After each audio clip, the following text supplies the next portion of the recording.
And now we come to Act 2, Scene 1. Scene 2, sorry, Scene 2.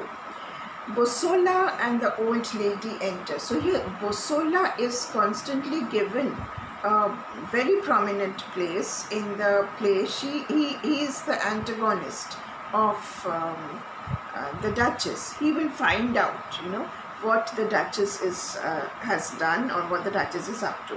So Bosola says, so there is no question, but a tetchinous and most vulturous eating of the apricots are apparent signs of breeding now. So he is more or less sure that she is going to have a baby first. Then old lady says, I am in haste, sir. Bosola says, there was a young waiting woman had a monstrous desire to see the glass house. Here glass house is actually a glass factory that was there near the Blackfriars. This refers to the chamber of the Duchess, which is not to be touched, alright, which is not to be approached. Nay, pray, let me go, says old lady. Bosola says, and it was only to know what strange instrument it was would swell up a glass to the fashion of a woman's belly.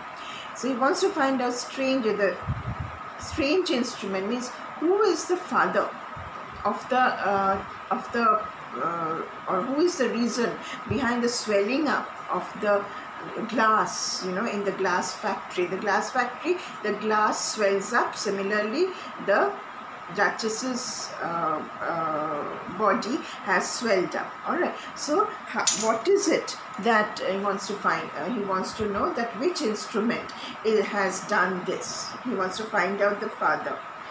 And it was only to know. So then the old lady says, I will hear no more of the glass house. You are still abusing women.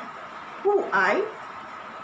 Bosola says, no, only by the way now and then mention your frailties. The orange tree bears ripe and green fruit and blossoms altogether, and some of you give entertainment for pure love, but for more precious reward. The lusty spring smells well, but drooping autumn tastes well. If we have the same golden showers that rained in the time of Jupiter the Thunderer, you have the same Danae still to hold up their laps to receive them. So this is Bosola's comment on women in general. Says that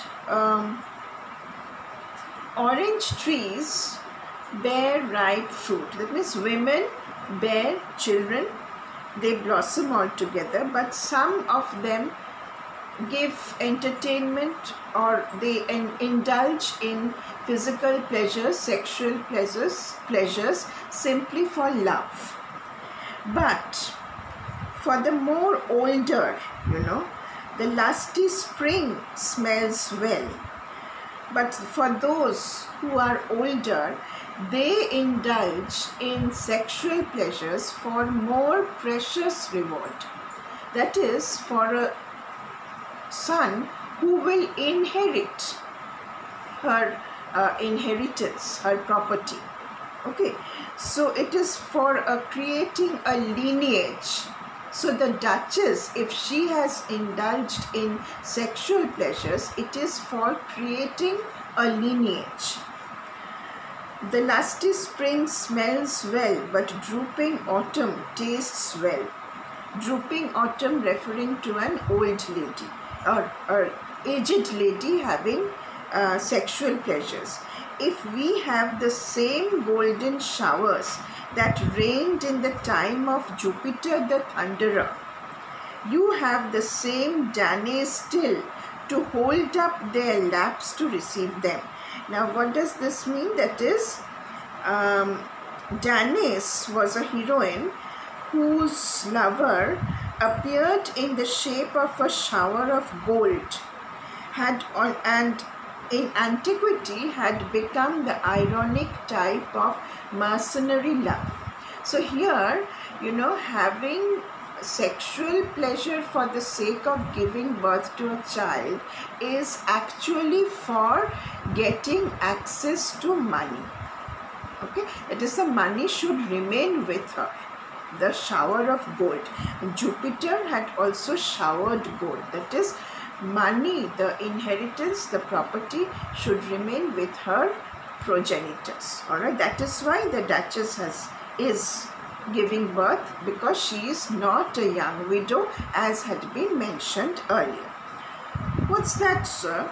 Why, to know the trick, how to make a many lines meet in one center. Go, give your foster daughters good counsel. Tell them that the devil takes delight to hang at a woman's girdle like a false rusty watch, that she cannot discern how the time passes. That the lady has not realized that she has passed the age of, the tender age of having sexual pleasures, and the devil makes her do all these things. Okay, so she is at the hand of the devil.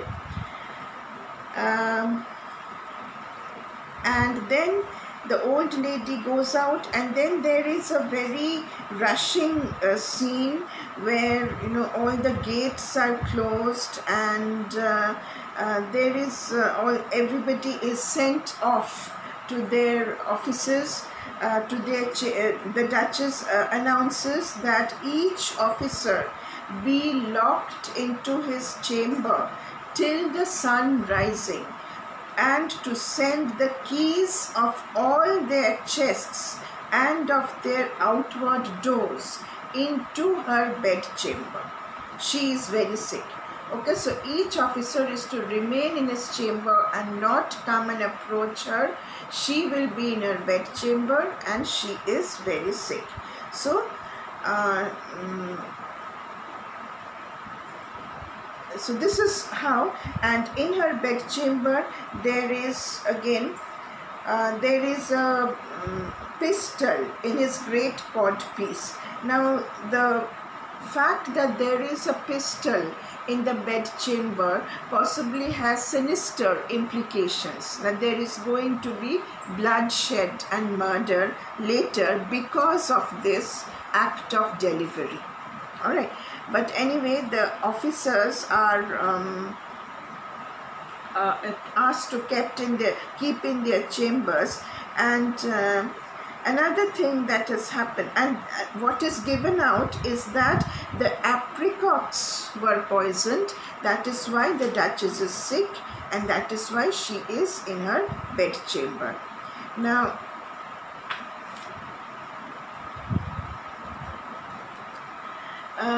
there is one comment here of significance, that is, believe it, 'tis but the shadow of your fear, no more. How superstitious. Here, this is said by Delio. Believe it, it is but the shadow of your fear, no more. How superstitiously we mind our evils, the throwing down salt, or crossing of a hair, bleeding at nose, the stumbling of a horse, or singing of a cricket, are of power to daunt whole man in us. Sir, fare you well. I wish you all the joys of a blessed father, and for my faith, lay this unto your breast. Old friends like old swords are still our trusted best. All right, so the Duchess has given birth to a son. Delio comments upon all kinds of superstitions. The throwing down of salt, it is a superstition connected with the feeling that salt with its preservative qualities is a symbol of enduring friendship and faith. Okay, then crossing of a hair. This is an evil omen because the animal was a favorite disguise for witches. So crossing of a hair was supposed to disorder the senses. Then bleeding of a nose. Antonio fears when his nose bleeds. Okay, that is again a sign of ill omen.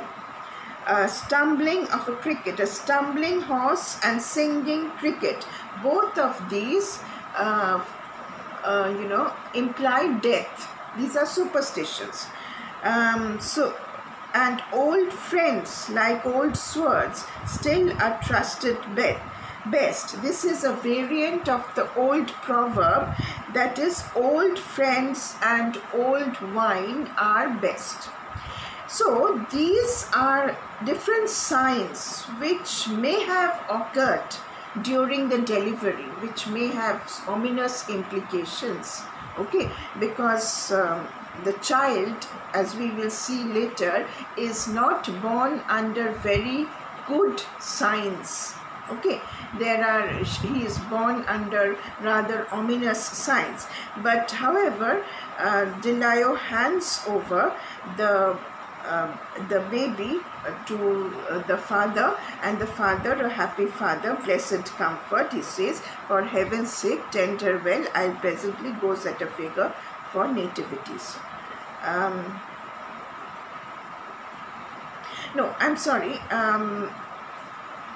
The child is not yet born, but the stage is set for the birth of the child, and DeLisle is talking about superstitions because these are the superstitions which she has heard during the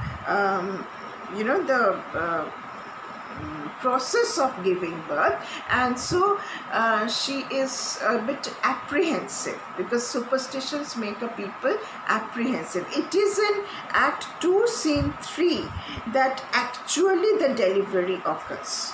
Okay, actually the delivery occurs in Act 2, Scene 3.